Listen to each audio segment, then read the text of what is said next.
everyone, welcome to another episode of the Musings of Modern Mystics.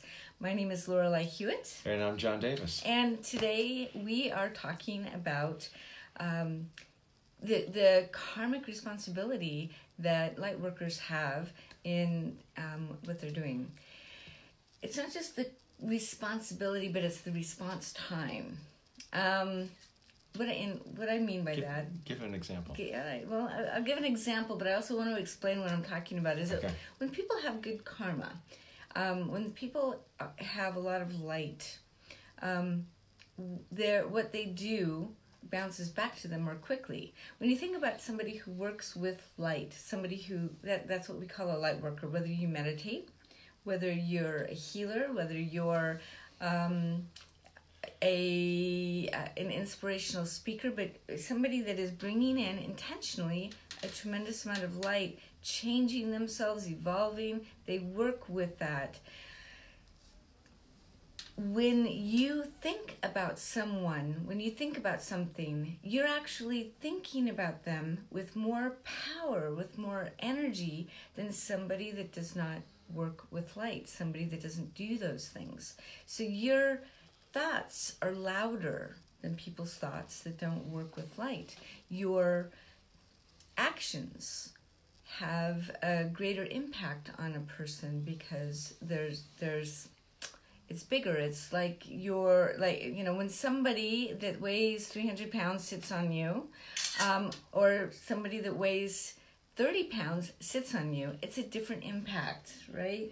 And energetically, there are some people that they're like 300-pound light workers. I mean, they're not physically like that, but energetically they're big.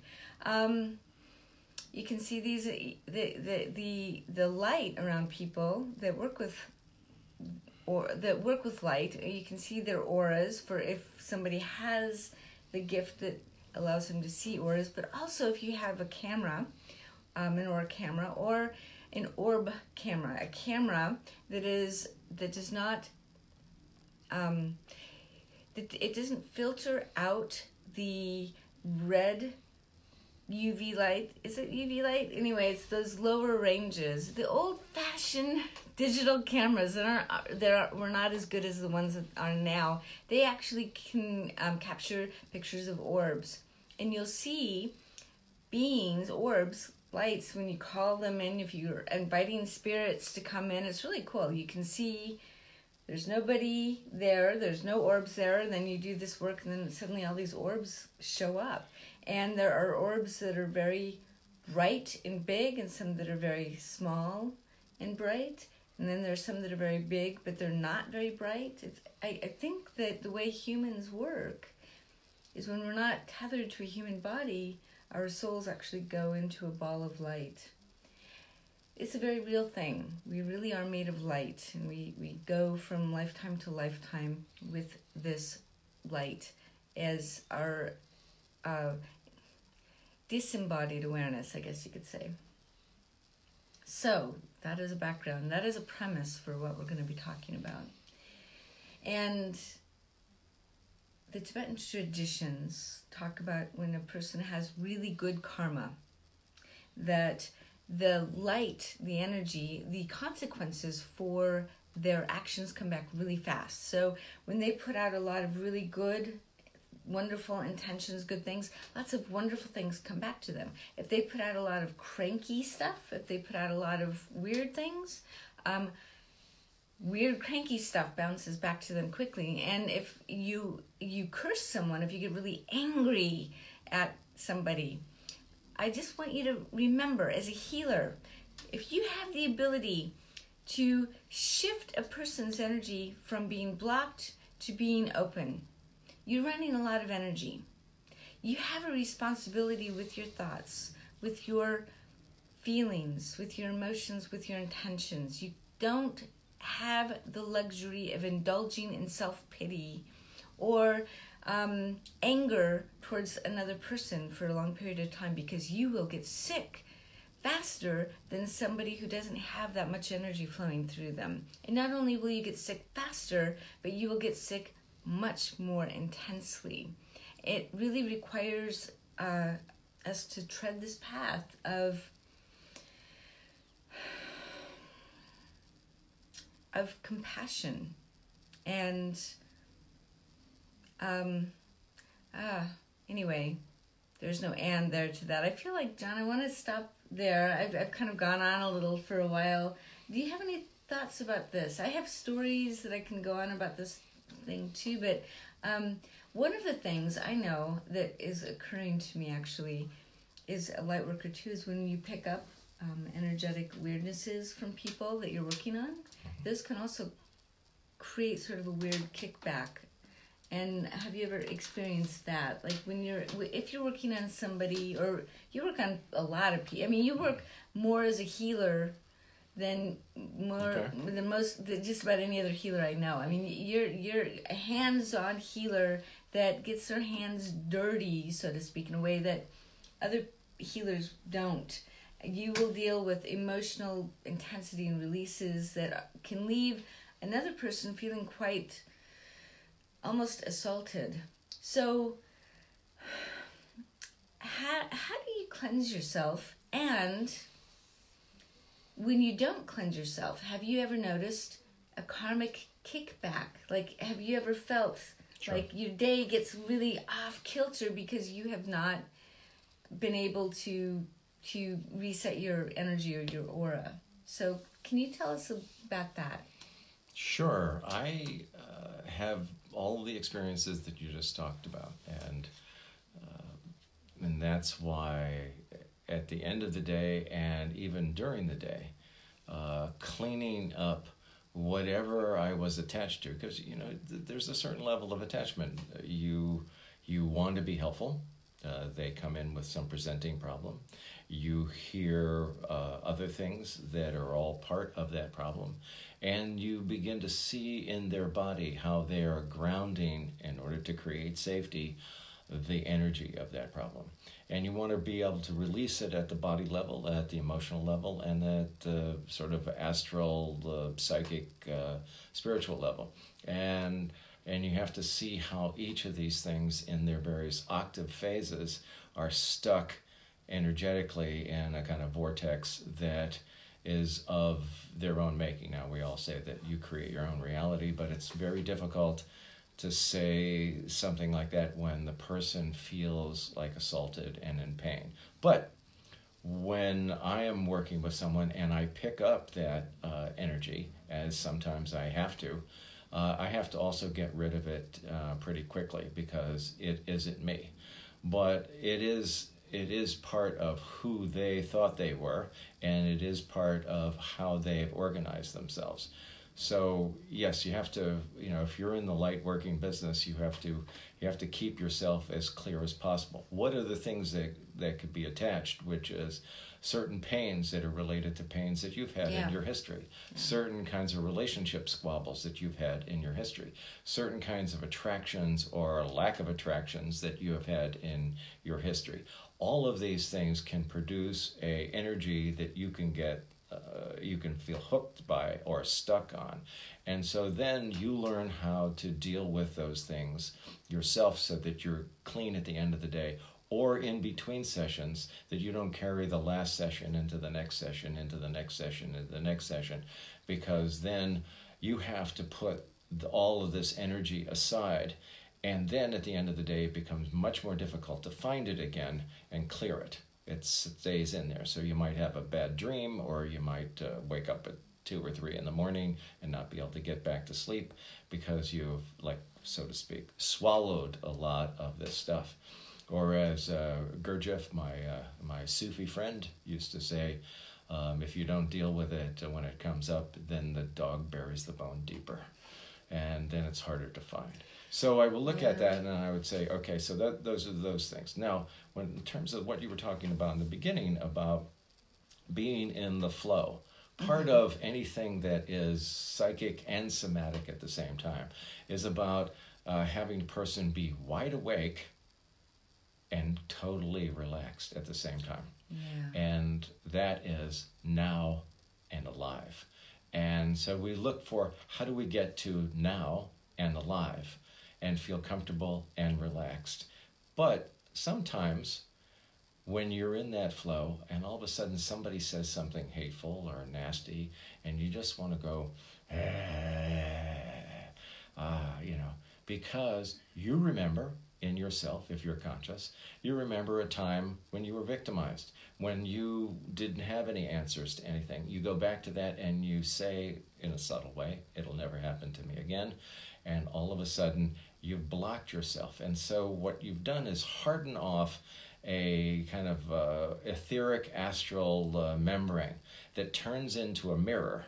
And that mirror, all those things that 3 hours ago you were putting out into the universe in terms of your internal nastiness, all of a sudden look like they're coming at you. Yeah. And you get haunted by them. It's the haunting section of your auric field. When that thing starts to get glassy and all of a sudden everything that you've put out starts to come back at you.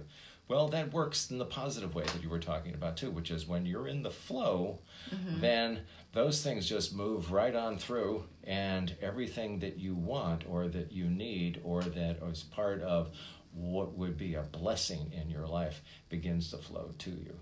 If, though, as we are, because we are human, we have moments where we lapse into fear or terror or anger or a deep sadness, a sense of nothing's ever going to work, this is going to be the way it is for the rest of our life.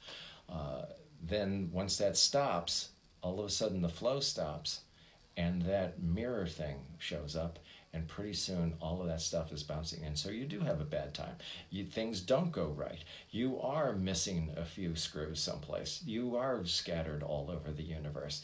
You are broken in some deep and profound way. You cannot find the center of your soul anymore. And so it begins to go the other direction. So if we're in the middle of the light working thing, we do have to recognize what you were talking about, which is the karma of whatever it is that we put out has an instantaneous response. Yeah. And somewhere within the next 3 hours, you'll get what you deserve. Well, it might even be a day or two. The Tibetans do talk about that if you have good karma, that means that things do bounce back at you more quickly. Because if you think about people that have a pattern of hate and anger, they're not going to necessarily get all of their just desserts, I guess you could say. Let me rephrase that. Let me just take a quick breath here. Okay, the way I want to say this is that when you have somebody who doesn't have good karma, their light is maybe not quite so bright. We talked a little while ago about what dark energy is, and some of that is just magnetic in the way that it works. It's pulling things to itself. So you have somebody that is in a place that is dark. You have somebody that is in a place of hiding. You have somebody that is in a place of anger. And they can be a little bit scary for people that are light workers because, like John said, if you're working on somebody and you get some of their stuff sort of kind of hooked onto your old stuff, then if you don't have a really good solid practice and way to see it, first of all, and second of all, get rid of it, then it can really affect you in a pretty negative way. So you do have to have a daily practice as a light worker so that you can see yourself clearly and clear yourself out. So get back to this person that doesn't really have that kind of impact. It's a different impact. It's a negative impact to the world. What comes back to them is negative, but they don't necessarily see it like that. And the bigger impact of things, and I think of people that have had a big impact on the world, both in a negative and a positive way. Like we always like to fall back on Hitler, and that he's the monster.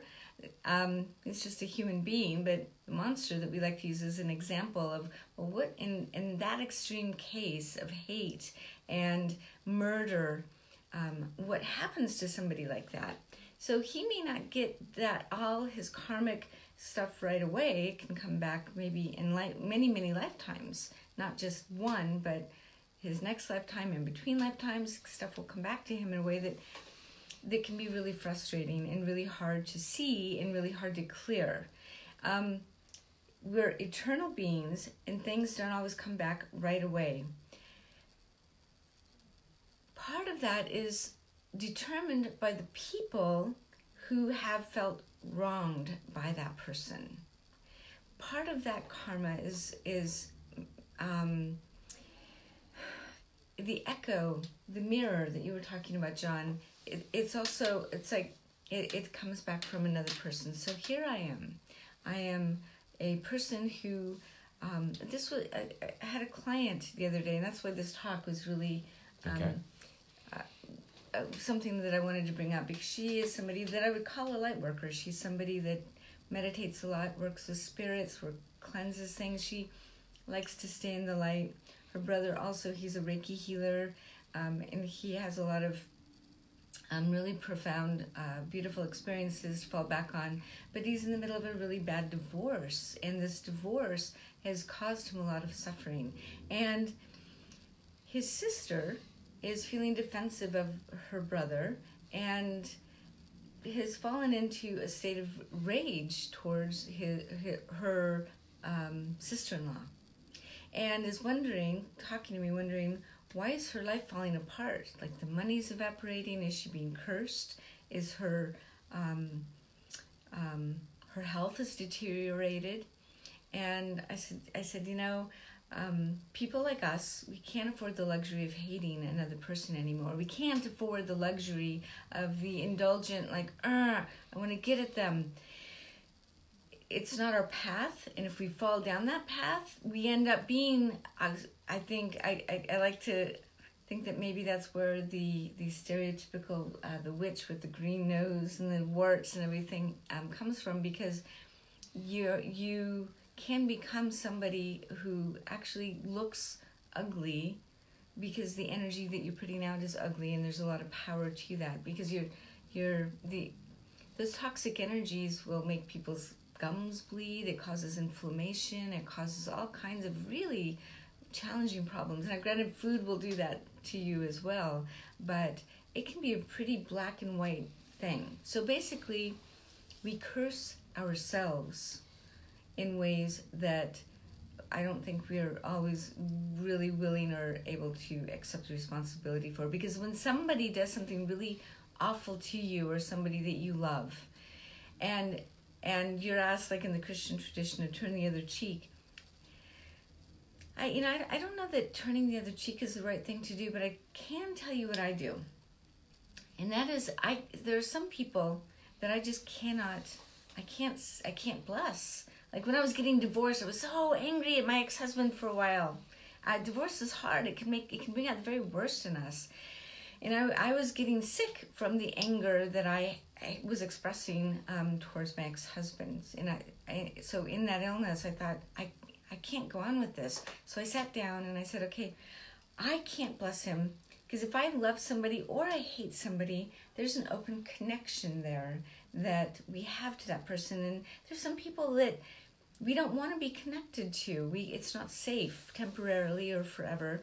But what I did was I said, okay, angels, spirits, can you please bless him? Because his happiness, I need my ex-husband to be happy, to do well in life, because he's still the father of my children, and I want them to have a good father. It's in my benefit for them to have the power of two good parents. I can't bless him. Can you please bless him? And I just stepped back from that. And when I stepped back from that, and I asked for the blessing to go there, but I asked for the angels to give it to him instead of me sending him love, then I was able to step back, and I felt better. I was healed. It was like that. It was really, really fast. I was healed, whereas before I was sick within an hour of my meditation. And I was so sick, it's like tears are streaming down my face because I was in so much pain and discomfort. And that is one of my other teachers, Betsy Bergstrom, said that is a sign of really good karma, because my light is going out, it's coming back really quickly. I've talked to other people about this, and when they've felt really betrayed and really hurt by somebody that they trusted, and they've been asked to forgive them or to bless them, they're just like, you did what? How could you do that? How could you do that? How could you open your heart like that? You don't understand. My hurt, they would say to me, was just so awful. And I said, well, I don't know what to tell you, but you're the one that's going to suffer from the hate that you're feeling in your heart right now if you can't change that.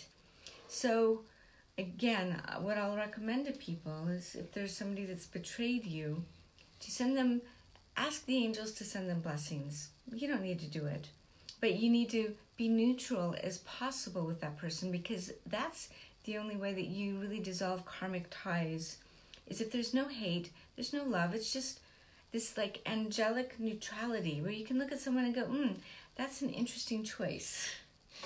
And then walk away. Walk away. Don't get enthralled with that person's drama. Yes, they've caused you some suffering, but as a light worker, you know how to heal other people, you know how to heal yourself, you know how to ask for help. And you just go find a different kind of more elevated drama to wrap yourself in. Let go of that one. If you have someone that is, or a cause that's really big, that you're very passionate about, that you know is causing suffering, instead of being filled with hate or anger, ask the angels to bless the people that are doing those things with so much love and light that they can see, we might say the error of their ways, but they can understand the consequences of their actions really, really clearly.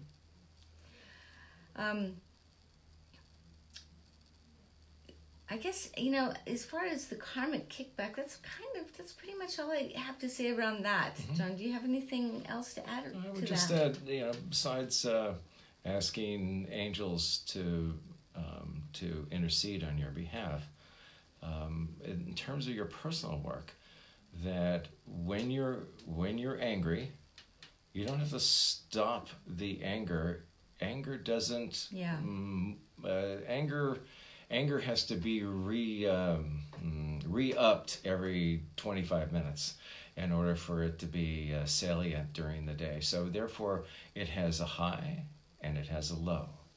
And so you allow it to go up and down. And when it goes down and you feel less of that anger, then it becomes important at that point to take a look at, again, as I said before, what was a story you had a long time ago where you felt victimized, and this is that happening again. And you can change your history so that the now has a much less of a hold on you, and that becomes your work to do. If you're afraid, you can go back to a time where somebody also has victimized you, and you can forgive them. Much easier to forgive them from 12 years ago than it is right now to forgive the person who is, beating on you somehow, psychically or physically or whatever. And if you're sad, allow yourself to cry with the idea that crying is about moving through the aloneness back to a connection with something larger than you and that other person's conflict. Something larger than you and whatever was the situation that you got yourself into or that they forced you into. And now you feel sad, angry, and afraid. And so by moving through those spaces, you begin to slowly let go of those ties, and you don't have that karma coming back at you, or as John Lennon called it, instant karma. But it's like we can find ourselves in that free space when we take the cords that connect us to our anger. We use the fire of that anger against itself and disconnect us from that. So it's sort of like, getting a nice blue torch and getting the pieces of metal to separate, and finding that vision inside where we can be the person who is holding the larger space in which these things occur. If you're the earth And you could say there's a horrible war going on in a, Liechtenstein someplace on the, German border. And you could say that's really horrible. But if you're the earth, it's a small little pimple. That is a good point, John. And that you don't really want to swallow the anger. You do have to really be honest about your sorrow, your anger, your depression. You do need to be real about those emotions and figure out how to transmute them in a real, serious, honest way. I have developed techniques that really allow me to do that in my meditation practice, and with the help of John too. But there is a way, I think, that you can release that anger, you can release that sorrow without necessarily directing it towards that person. You can do it in a way where it gets neutralized, where it comes out of your body, out of your soul, and then it's neutralized in a way that allows you to be clear and free. And it's at that point, though, you have to look at it, go, okay, am I habituated to that anger? Because it has power. It has energy. It's got it. Some people have lived their lives with that, but as a light worker, I was going to say an angelic social worker, you cannot that connection available. Anyway, sorry, I'm looking at I think we're having some connectivity issues here. Anyway, you don't have the luxury of that kind of indulgence. You do need to let it out and be real about it and ground it out. And anyway, I'd recommend John. John is really good with that. I am too. I have different techniques that I also use in my meditation practice that I'd be happy to work with you on. But I think actually that's that's our show. Thanks for watching. Yeah, thank you very much. Have an awesome week.